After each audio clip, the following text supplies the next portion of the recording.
The great crystal towers of Zephyria Prime stretched into the purple sky like frozen lightning.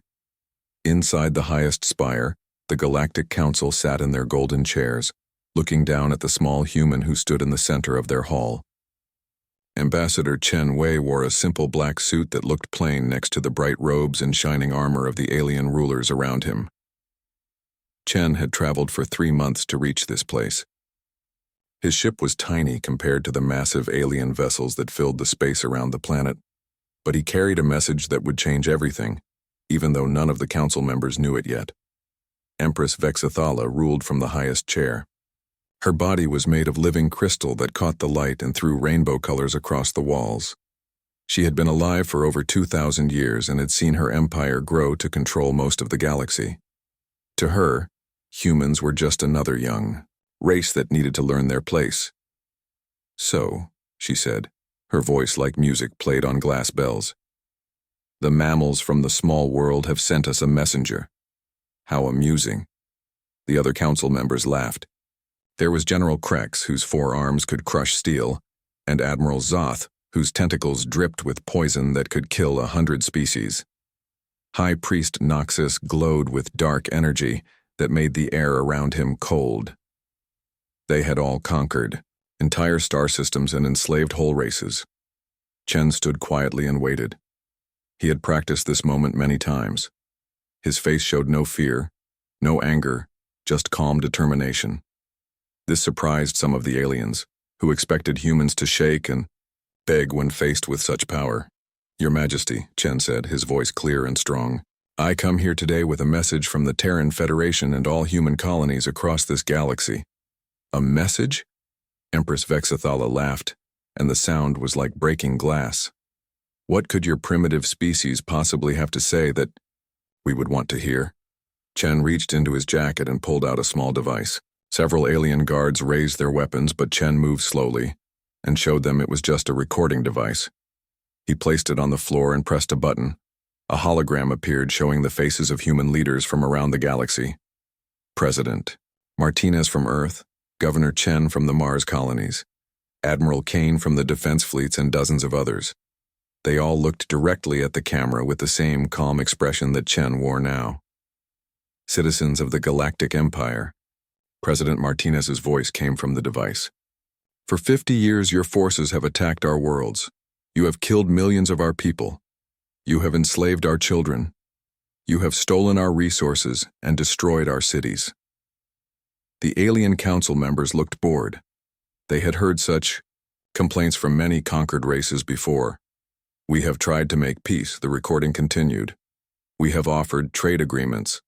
We have sent diplomats. We have shown you our technology and our culture. But you have answered every peaceful gesture with violence." General Krex waved one of his massive hands. "Get to the point, mammal." Chen's eyes never left Empress Vexathala's face. The recording kept playing. "Today we make our final offer," President Martinez said. "You have 72 standard hours to remove all Imperial forces from human space. You will return all human prisoners. You will pay compensation for the lives you have taken and the worlds you have damaged." The council chamber erupted in laughter. Admiral Zoth's tentacles writhed with amusement.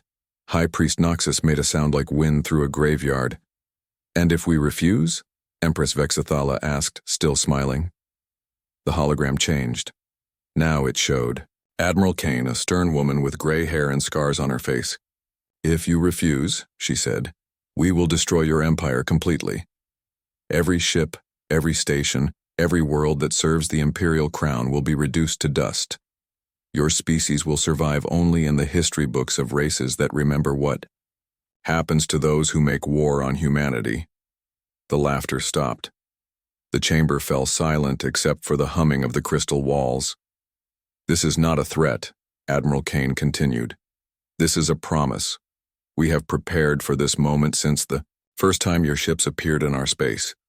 We know your technology, we know your tactics, we know your weaknesses, and we have built weapons that your scientists cannot even imagine." Empress Vexathala stood up from her chair. Her crystal body began to glow with angry red light. "You dare threaten us? Your entire species lives on a handful of small worlds. We control 10,000 systems. Our fleets number in the millions. Our armies are beyond counting. Chen turned off the recording device and put it back in his pocket. He looked up at the Empress without fear. "Your Majesty," he said, "I have delivered my message. You have 72 hours to comply with our demands. I suggest you use that time wisely." "Guards," the Empress screamed. "Arrest this insolent creature." 20 alien soldiers moved toward Chen from all sides. They carried energy weapons that could burn through steel and wore armor that had never been penetrated by any known weapon. Chen did not run. He did not fight. He simply stood and waited. As the guards reached him, Chen spoke one more time. His voice was quiet, but every being in the chamber heard him clearly. "We tried to warn you." The guards grabbed Chen's arms and dragged him toward the prison levels. As they pulled him through the doorway, he called back to the council. 72 hours, Your Majesty. Use them well." After Chen was gone, the council sat in stunned silence for several minutes. Finally, General Krex spoke. "Shall I order the Third Armada to attack their homeworld?" Empress Vexithala was still glowing with anger. "Order all available fleets to human space. We will show these mammals what happens when insects try to sting gods." High Priest Noxus raised one clawed hand. "Perhaps we should consider their offer." They seemed very confident. "Confident?" Admiral Zoth's tentacles writhed. "They are bluffing. No single species could threaten the Empire. We have ruled this galaxy for 3,000 years. "Yes," the Empress said, "and we will rule it for 3,000 more. Send the message to all fleet commanders. Total war against the human species. Leave no world unburned, no ship undestroyed, no prisoner alive."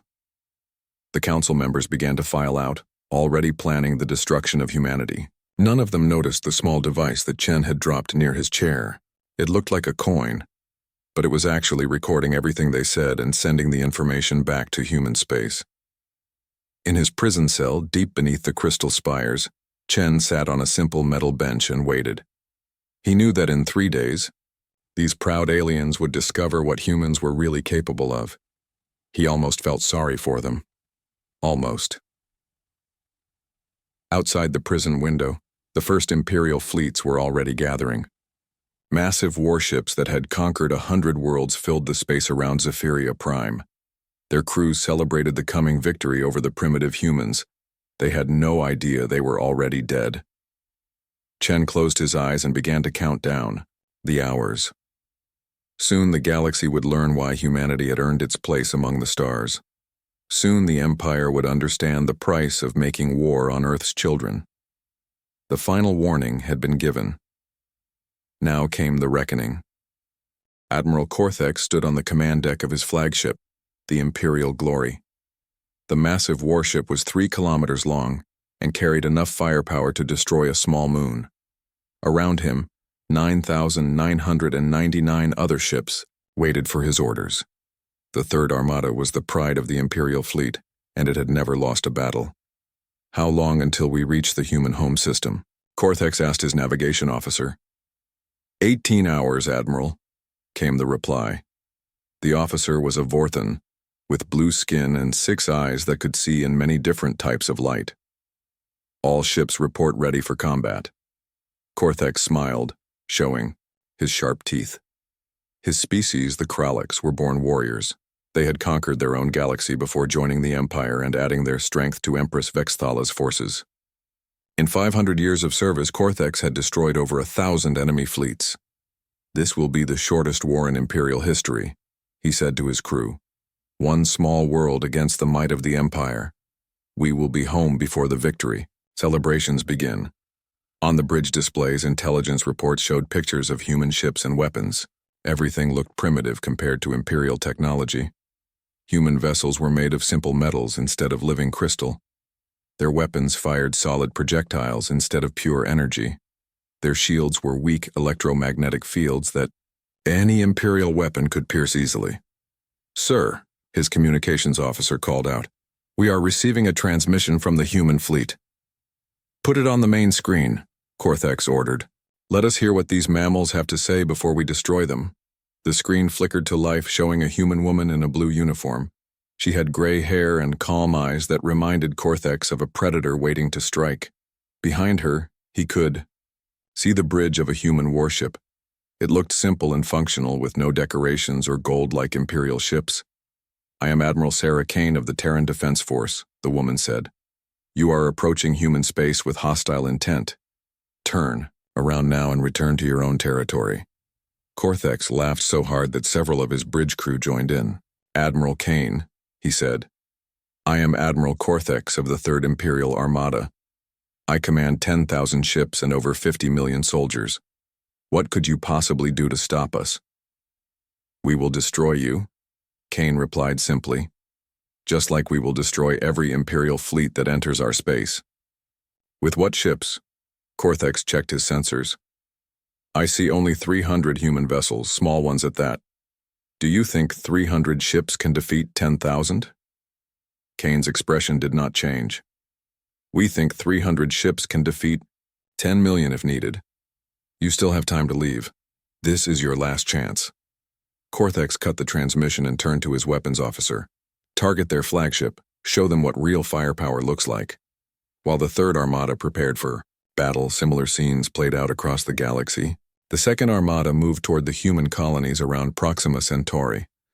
The 5th Armada headed for the mining worlds in the Tau Ceti system. Everywhere, Imperial commanders looked at intelligence reports showing weak human defenses and predicted easy victories. On the conquered human worlds, Imperial forces tightened their control. Governor Nexus ruled the planet New Geneva with an iron fist. His soldiers patrolled the human cities, making sure no one could organize resistance. When he heard about the war, he doubled the security around all human prisoners. "The fools think they can threaten us," he told his aide, a reptilian creature with yellow eyes. "After we destroy their home fleet, we will execute every human in the galaxy as an example to other primitive species." The human prisoners in the camp said nothing, but many of them smiled when they heard the news. They knew something the Imperial forces did not. The war had already begun, and humanity was not losing. On Earth, President Martinez stood in the war room deep beneath the government buildings. Around him, screens showed the positions of every Imperial fleet in the galaxy. Military leaders from every branch of service waited for his orders. "Admiral Kane," he said into his communicator, "you are authorized to begin Operation Nemesis. Show them what humanity is capable of." "Understood, Mr. President," Kane's voice came back. "All human forces are in position. We are ready to begin."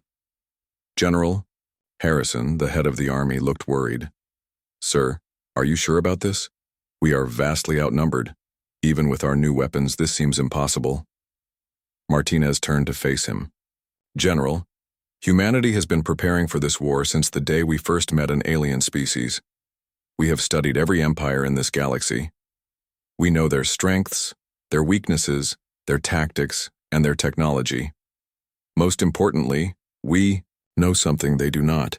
"What is that, sir?" "We know that this galaxy has never seen a species like us before.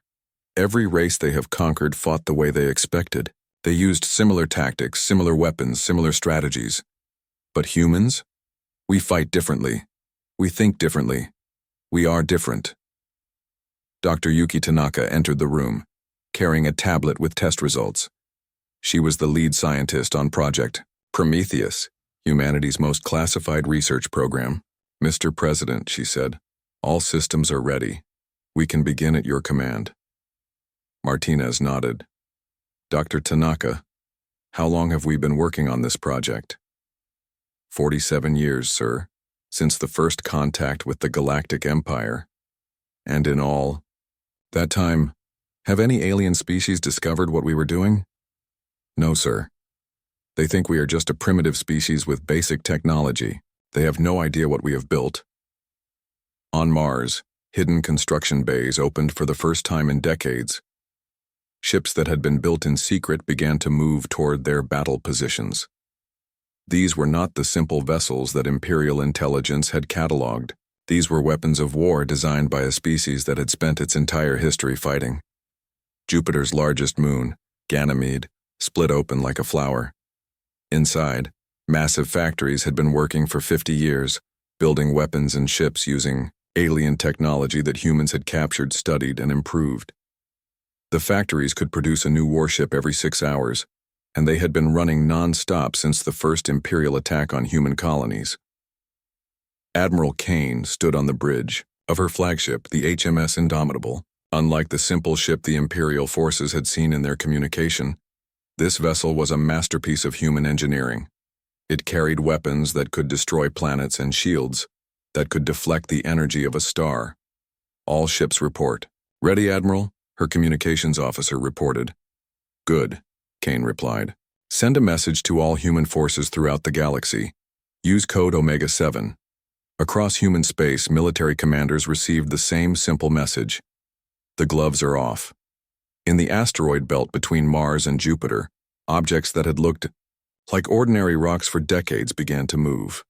They were not rocks at all, but camouflaged weapon platforms built inside real asteroids. Hundreds of them activated at the same time, revealing energy cannons and missile launchers that made Imperial weapons look like toys. The moon opened up, showing that humans had converted the entire satellite into a fortress. Weapon systems that had been hidden beneath fake craters emerged and began targeting Imperial ships throughout the solar system. Even the sun itself became a weapon, as human engineers activated solar collection arrays that could focus stellar energy into devastating beam weapons. The entire solar system had been turned into a trap, and the Imperial forces were walking right into it. Admiral Cortex looked at his sensor readings and felt confused. His scanners were showing energy signatures that should not exist. Human. Technology was supposed to be primitive, but his instruments were detecting power levels that matched Imperial capital ships.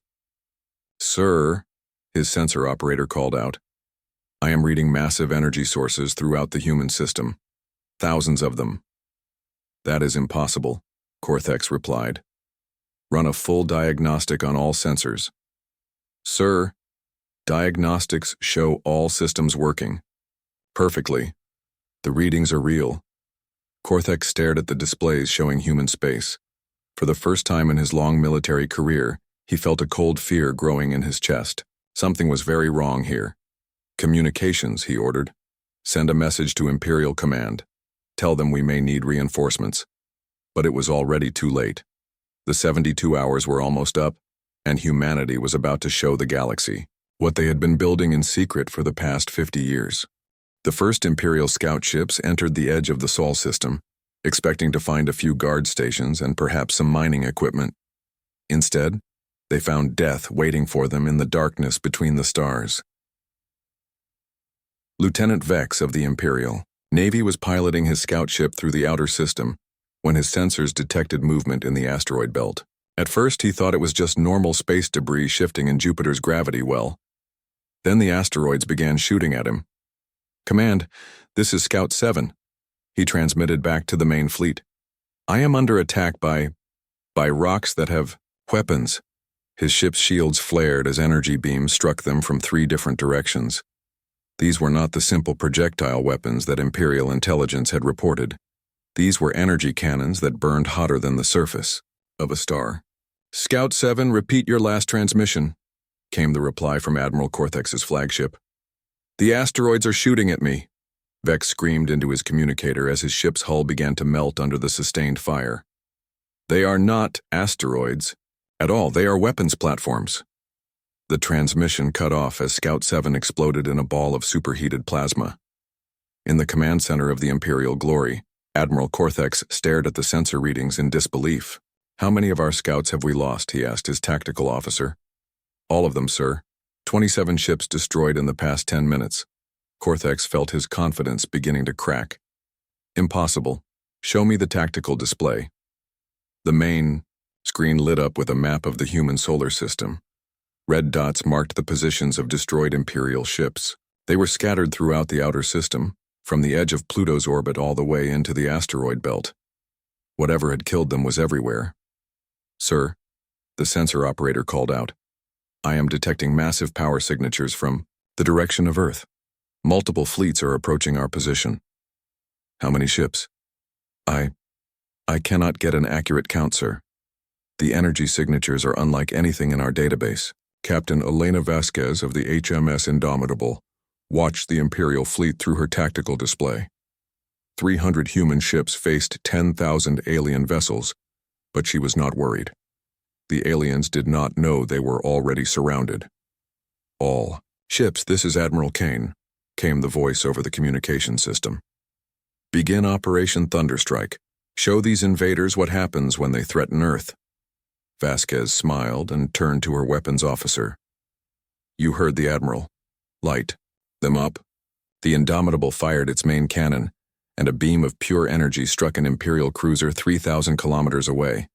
The alien ship simply disappeared, converted to superheated gas in less than a second.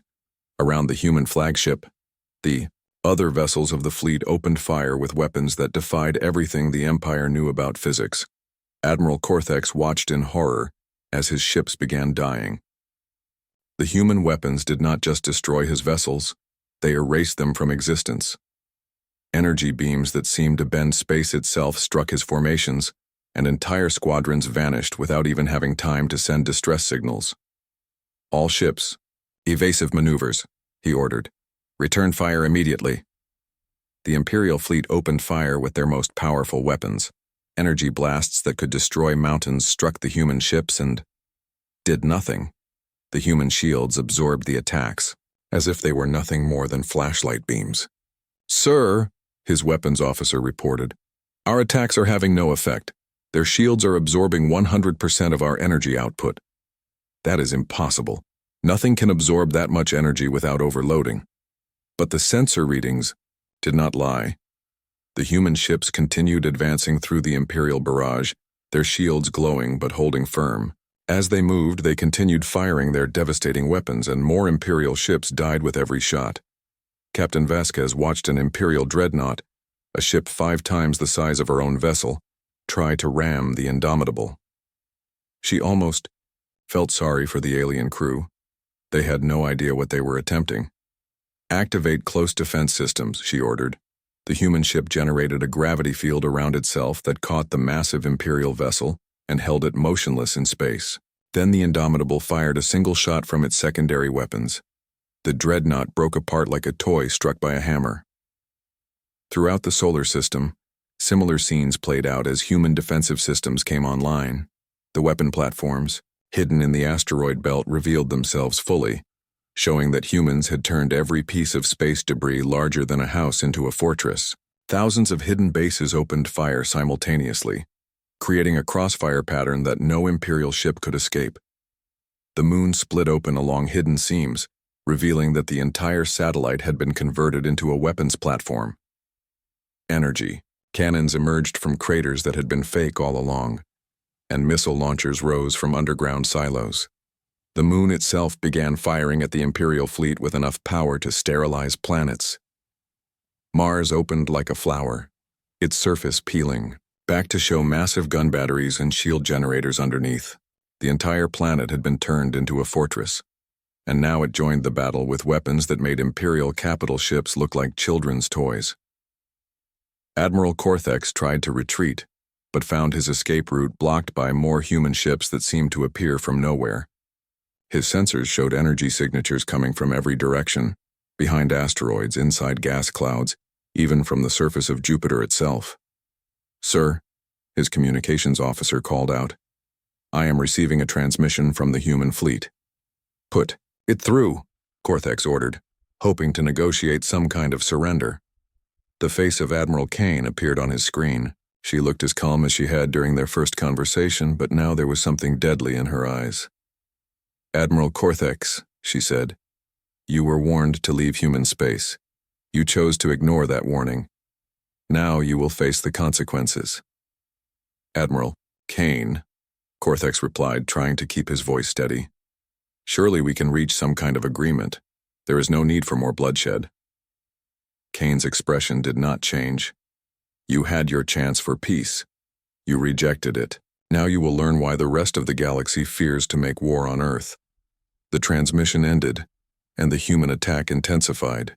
Ships that Cortex had not even known were there emerged from hiding places throughout the system. They moved, with perfect coordination, as if they were all controlled by a single mind. Every attack was precisely planned, every movement calculated for maximum effect. In the command bunker beneath Earth's surface, Dr. Marcus Webb monitored the battle through quantum communication links that connected every human ship and weapon platform. The aliens thought they were fighting 300 ships, but they were actually fighting the entire human species working as one organism. All human forces report green status, he announced to the command staff. Enemy casualties at 73% and rising. President Martinez nodded grimly. Any word from our other fleets? Admiral Chen reports the Second Imperial Armada completely destroyed at Proxima Centauri. Admiral Rodriguez has eliminated the Fifth Armada at Tau Ceti. All Imperial forces in human space are being eliminated according to plan. The President turned to Dr. Tanaka, who was monitoring the most secret part of their operation. Doctor, how is Project Prometheus performing? Better than expected, sir. The quantum entanglement network is allowing perfect coordination between all human forces. The aliens cannot adapt to our tactics because we can change our strategy faster than they can process what is happening. Back in space, Admiral Cortex realized that his fleet was not just losing, it was being systematically dismantled. Humans were not fighting like any species he had ever encountered. They seemed to know exactly where his ships would be before he gave the orders to move them there. Sir, his tactical officer reported, we have lost 90% of our fleet, requesting permission to retreat. Cortex looked around his bridge at the faces of his crew. These were hardened warriors who had conquered dozens of worlds. But now they looked terrified. He had never seen Imperial soldiers afraid before. All remaining ships, he ordered, retreat immediately. Emergency jump to Imperial space. But as his surviving vessels tried to flee, they found their escape routes, blocked by human ships that seemed to predict their every move. One by one, the remaining Imperial vessels were hunted down and destroyed. Captain Vasquez watched the last Imperial ship explode on her tactical display. The mighty Third Armada, which had conquered half the galaxy, was completely destroyed. Only a few escape pods remained, drifting helplessly in space. This is Admiral Kane to all human forces, came the announcement. Operation Thunderstrike is complete. Begin Phase 2 immediately. Vasquez smiled as she received her new orders. The defense of human space was over. Now came the real war, taking the fight to the Empire itself. In his escape pod, Admiral Cortex drifted in the darkness and tried to understand what had happened. His fleet had been one of the most powerful forces in the galaxy, and the humans had destroyed it without losing a single ship. How was that possible? As he watched human vessels move past his pod without bothering to pick him up, he realized the terrifying truth. The Empire had not been fighting a primitive species. They had been fighting something that was pretending to be primitive while it prepared for war. News of the Third Armada's destruction spread through Imperial space like wildfire. On Zephyria Prime, Empress Vex Thala stood in her crystal throne room, staring at the reports with disbelief. 10,000 ships destroyed. 50 million soldiers dead. Not a single human vessel lost. This must be some kind of mistake, she said to her council. No single species could destroy an entire armada. General Krex shifted uncomfortably in his chair. His forearms crossed over his massive chest as he spoke. Your Majesty, we have confirmed reports from 17 different sources. The Third Armada is gone. Admiral Cortex himself transmitted the retreat order before his flagship was destroyed. Then we send more ships, the Empress declared. Mobilize every fleet in the Empire. I want 1 million vessels heading toward human space within the week. High Priest Noxus, whose dark energy made the air around him cold, raised one clawed hand. Perhaps we should reconsider this course of action.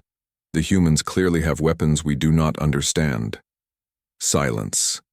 Vexthala's crystal body flared with angry red light. I will not be intimidated by mammals from a backwater world. We have ruled this galaxy for 3,000 years. No primitive species will challenge that rule. What the Empress did not know was that humanity had been preparing for exactly this response. In hidden bases throughout human space, Admiral Sarah Kane coordinated the largest military operation in galactic history. All fleet commanders, this is Admiral Kane, she broadcast on the secure quantum communication network. The enemy is mobilizing, their entire navy against us. It is time to show them what humanity has been building. On Jupiter's moon Europa, massive doors opened in the ice for the first time in 50 years. Inside, automated shipyards had been working continuously since first contact with the Empire. Now, they revealed the fruits of their labor, not hundreds of ships but hundreds of thousands. The vessels that emerged were unlike anything the galaxy had ever seen. They were not built like traditional spacecraft, with separate hull sections and exposed systems. Instead, they were grown like living organisms, their hulls flowing seamlessly from one system to another. Human engineers had studied every alien technology they could find and combined them into something entirely new. Captain Elena Vasquez stood on the bridge of her new flagship, the HMS Retribution. The ship was 10 times larger than the Indomitable and carried enough firepower to destroy a star.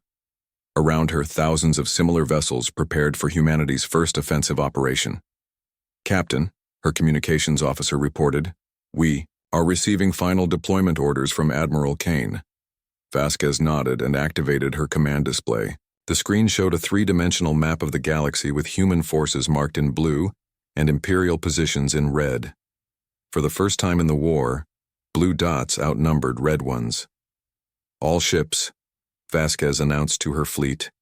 "We have our orders. Target: the Imperial shipyards at Kepler Station. Mission: complete destruction. Show them what happens when they make war on humanity."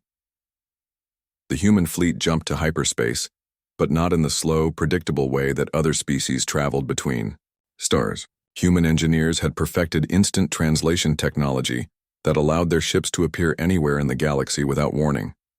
One moment they were in human space, the next they were attacking Imperial targets thousands of light years away. At Kepler Station, Admiral Thex was overseeing the construction of new warships for the campaign against humanity. The massive space station was 15 kilometers long and could build 100 ships at once. It was protected by orbital defense platforms and a fleet of 5,000 guard ships. "Sir," his sensor operator called out, "I am detecting multiple hyperspace signatures approaching the station." "How many ships?" Admiral Thex asked. I cannot get an accurate count. The signatures are too numerous to track individually." Thex felt a cold fear growing in his chest. "Put the number on my screen." The display showed a single word: countless. Then the human fleet materialized out of hyperspace like a swarm of angry insects. There were so many ships that they blocked out the stars. Thex had never seen anything like it in his 300 years of military service. "All defenses, open fire," he ordered desperately. The orbital platforms and guard ships unleashed every weapon they had, but their attacks simply vanished into the human fleet like drops of water into an ocean. There were too many targets to hit them all, and the human ships absorbed the damage without slowing down. Captain Vasquez watched the Imperial defenses try to stop her fleet and almost felt sorry for them. "All ships begin bombardment. Primary targets are the shipyards and construction facilities." The human fleet opened fire with weapons that turned matter directly into energy. The massive space station, which had taken a century to build, disappeared in less than 10 seconds. The orbital platforms melted like ice in a furnace. The guard ships tried to retreat, but found themselves surrounded by human vessels that had appeared behind them. Within minutes, Kepler Station was nothing but glowing gas expanding into space. The most important shipyard in the Imperial fleet had been erased from existence. Similar attacks were happening throughout Imperial space as human fleets struck dozens of targets simultaneously. Weapons factories, military bases, communication centers, and supply depots all vanished under human assault. The Empire's ability to wage war was being systematically destroyed. On Zephyria Prime, Empress Vexithala received reports of the attacks with growing panic. "How many targets have we lost?" 47 major installations destroyed in the past hour, General Krex reported. "Our entire military infrastructure in the outer systems is gone." "How is this possible? Where are all these human ships coming from?" Admiral Zoth's tentacles writhed nervously as he spoke. "Your Majesty, Our intelligence services believe the humans have been building ships in secret for decades. Jupiter appears to have been converted into a massive shipyard. One planet cannot build that many vessels. Not one planet, Your Majesty. Our scouts report that the humans have militarized their entire solar system. Every moon, every asteroid, every space station has been turned into either a weapon or a factory. Dr. Marcus Webb monitored the offensive from his command center on Earth. Screens around him showed the status of human forces throughout the galaxy. Every attack was proceeding exactly according to plan. Dr. Tanaka, he called to his colleague. How is the quantum network performing under combat conditions? Perfectly, she replied. Every human ship and weapon platform is connected through quantum entanglement. We can coordinate attacks across the entire galaxy in real time. The Empire cannot respond fast enough to counter our tactics. Webb nodded and turned to President Martinez. Sir, Phase 2 is complete. We have eliminated most of the Empire's military production capacity. Shall we proceed to Phase 3? Do it, Martinez replied grimly. Show them what happens when they threaten our children. Across the galaxy, human fleets began moving toward Imperial core worlds. These were not the random raids of Phase 2, but systematic conquest missions designed to capture the Empire's most important planets. The first target was Nexus Prime, the Empire's primary military command center. The planet was protected by massive orbital fortresses and a fleet of 10,000 ships. It should have been impossible to attack. Admiral Kane's personal fleet materialized in orbit around Nexus Prime like a cloud of death. Her ships immediately began jamming all Imperial communications and deploying gravitic mines that prevented any vessel from escaping the system. This is Admiral Kane to the Imperial forces at Nexus Prime. She broadcast on all frequencies. You have one chance to surrender. Lower your shields and prepare to be boarded. Any ship that fires on human forces will be destroyed. The Imperial, Commander Admiral Vex was Empress Vexithala's own son. He had been raised to believe in Imperial superiority and could not imagine surrendering to any alien species. Human Admiral, he replied. This is Admiral Vex of the Imperial Navy. We will never surrender to primitive mammals. Come and take this planet if you can. Kane's response was immediate and devastating. Her flagship fired a single shot that passed through the shields of Vex's dreadnought as if they were not there. The massive Imperial vessel split in half and exploded, taking its crew of 50,000 with it. I will ask once more, Kane announced. Surrender now or be destroyed. The remaining Imperial ships opened fire with everything they had. Energy, beams, missile swarms, and exotic weapons struck the human fleet from all directions. But the human shields held, and their return fire was accurate and deadly. Within an hour, the orbital defenses of Nexus Prime were silent. The human fleet established control of the planet's space, and landing craft began deploying ground forces to capture the military installations below. Imperial soldiers who had conquered dozens of worlds found themselves facing human troops equipped with powered armor and weapons that could punch through tank armor. The humans moved with perfect coordination, as if they shared a single mind. They knew exactly where Imperial forces were located and could predict their movements before they made them. Captain Maria Santos led the assault on the main command center. Her squad moved through the Imperial base like ghosts, their armor making them nearly invisible to enemy sensors. When they encountered resistance, they eliminated it quickly, and Empress Vexithala stood in the ruins of her once mighty empire and watched human fleets surround the last Imperial strongholds. 3 months had passed since the war began, and now only a handful of core worlds remained under Imperial control. The rest of the galaxy belonged to humanity. Your Majesty, General Krex reported, his 4 massive arms hanging limp at his sides. Our scouts report human fleets massing for a final assault on Zephyria Prime. They have over 5 million ships. 5 million. The number was so large that Vexithala could barely comprehend it. The entire Imperial fleet at its peak had numbered only 2 million vessels, and most of those were now debris floating in space. How many ships do we have left? She asked quietly. 43,000, Your Majesty. Most of them are damaged and running low on supplies. Admiral Zoth's tentacles writhed nervously as he spoke. Perhaps we should reconsider Ambassador Chen's offer. The humans have proven they can destroy us completely. Maybe it is time to negotiate. Never. Vexathala's crystal body blazed with defiant light. I am the Empress of the Galaxy. I will not bow to mammals. In his prison cell beneath the crystal spires, Ambassador Chen Wei heard the sounds of battle growing closer. Through his small window, he could see human ships filling the sky like stars. He had been counting the days since his capture, and he knew the 72 hours had long since passed. A guard entered his cell, not an Imperial soldier, but a human Marine in powered armor. Ambassador Chen? I'm Sergeant Rodriguez, 1st Human Marine Division. We're here to get you out. Chen smiled and stood up from his simple metal bench. Is it over? Almost, sir.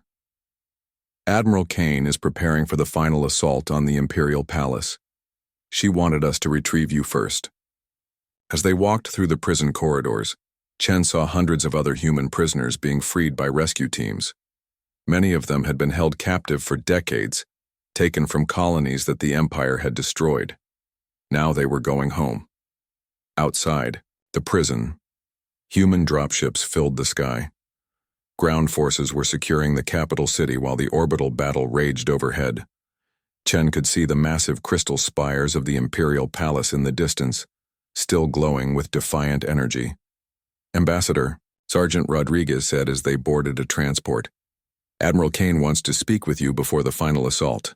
The dropship carried them to the human command ship orbiting above the planet. Chen had seen many impressive vessels during his diplomatic career, but the HMS Terminus was beyond anything he could have imagined. The ship was the size of a small moon and bristled with weapons that could crack planets in half. Admiral Kane met him in the command center, a vast chamber filled with holographic displays showing the battle in real time. She looked older than when Chen had last seen her, but her eyes held the same calm determination. Ambassador, she said, offering her hand. It's good to have you back.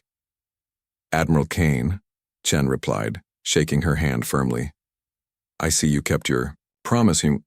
We always do. Kane gestured to the tactical displays around them. The Empress has refused every offer of surrender. She's barricaded herself in the palace with her remaining forces. Chen looked at the images of the Crystal Fortress. Even now it was beautiful in its alien way. What are your intentions? Complete victory, Kane replied without hesitation. The Empire ends today. But I wanted to give you the chance to make one final offer, for the sake of history, if nothing else. Chen nodded and walked to the communication station. Open a channel to the Imperial Palace. The main screen flickered to life, showing Empress Vexathala standing in her throne room. Behind her, the surviving members of her council huddled in fear. The crystal walls around them were cracked and dim, their power failing as human weapons pounded the palace defenses. Ambassador Chen, the Empress said, her voice filled with hatred. Come to gloat over your victory? I've come to offer you one last chance, Chen replied calmly. Surrender now, and your species will be allowed to survive. Continue this war, and humanity will erase every trace of your empire from the galaxy. Vexathala laughed, a sound like breaking glass. You think you have won? You may destroy my empire, but you will never rule this galaxy. The other species will unite against you. They will see you for the monsters you truly are. Chen's expression did not change. Your Majesty, you had your chance. We offered you peace, we offered you mercy. You chose war instead. Now you will face the consequences of that choice. I will never surrender to you, the Empress screamed. I would rather die than bow to primitive mammals. So be it, Chen replied quietly. He turned to Admiral Kane. Admiral, you have my authorization to proceed. Kane nodded and activated her command systems. All human forces, this is Admiral Kane. Execute Operation Omega. End this. Throughout the Zephyria Prime system, human fleets moved into their final attack positions. These were not the ships that had begun the war 3 months ago. These were the products of humanity's full industrial might, vessels that incorporated every piece of alien technology they had captured and improved upon. Dr. Yuki Tanaka monitored the assault from her command center aboard the Terminus. Project Prometheus, humanity's ultimate weapon, was finally ready for deployment. "Admiral," she reported, "all systems are green. We can begin at your command." "What exactly does Project Prometheus do?" Chen asked. Dr. Tanaka looked at him with eyes that held terrible knowledge. "It weaponizes quantum mechanics itself, Ambassador. We can unweave the fundamental forces that hold matter together. The target doesn't just die, it ceases to exist on a subatomic level." Chen felt a chill run down his spine. "How many people will die?" "Everyone in the target zone," Kane replied grimly. But the Empress made her choice. She could have saved her people. Instead, she chose pride over their lives. On the surface of Zephyria Prime, Imperial soldiers made their last stand around the Crystal Palace. They fought bravely, but human forces moved through their defenses like water through a broken dam. The powered armor and advanced weapons of the human Marines made them nearly unstoppable. Captain Elena Vasquez led the assault on the palace itself. Her team used gravity weapons to walk up the smooth crystal walls, defying the laws of physics that governed other species. Inside the palace, they encountered desperate Imperial guards wielding energy weapons and exotic technology. But humanity had studied every alien weapon and developed counters for all of them. Human shields absorbed energy attacks. Human armor deflected physical blows. Human tactics predicted and countered every Imperial strategy. In the throne room, Empress Vexithala made her final stand. She activated her personal combat systems, transforming her crystal body into a living weapon. Energy crackled around her as she faced the approaching human soldiers. Captain Vasquez entered the throne room with her weapon lowered. "Your Majesty," she said respectfully, "this is your last chance.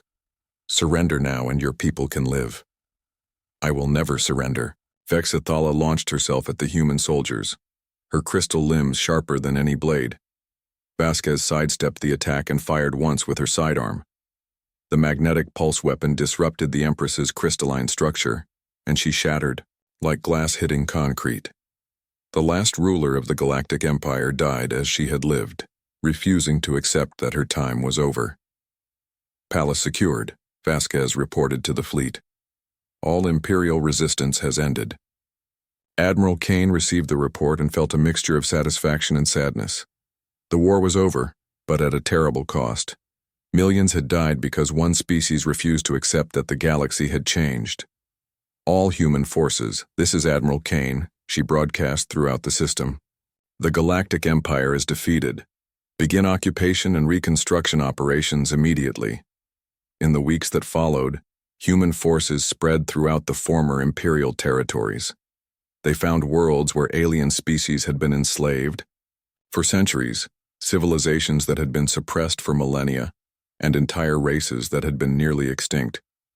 But instead of imposing their own rule, humanity did something unexpected. They freed the enslaved species, restored the suppressed civilizations, and helped the near-extinct races rebuild their populations.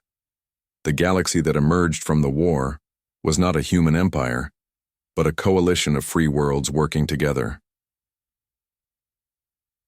Ambassador, Chen stood once again in a great hall, but this was not the crystal palace of a defeated empress.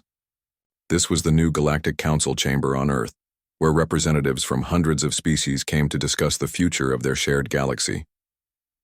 "Fellow citizens of the galaxy," Chen addressed the assembled delegates. 3 months ago, humanity gave the Galactic Empire a final warning. We asked them to withdraw from our space and provide compensation for their crimes. They refused. They chose war instead of peace, destruction instead of justice. The alien delegates listened in silence. Many of them had been slaves under the old empire. Others had lived in fear of imperial conquest. All of them had seen what happened when someone made the mistake of threatening humanity. "Today," Chen continued, "we begin a new chapter in galactic history. The age of empires is over. The age of cooperation begins. Humanity offers its protection to all peaceful species, and its friendship to all who seek it. But let this serve as a warning to any who might consider following the Empire's path. He paused and looked directly at the camera that was broadcasting his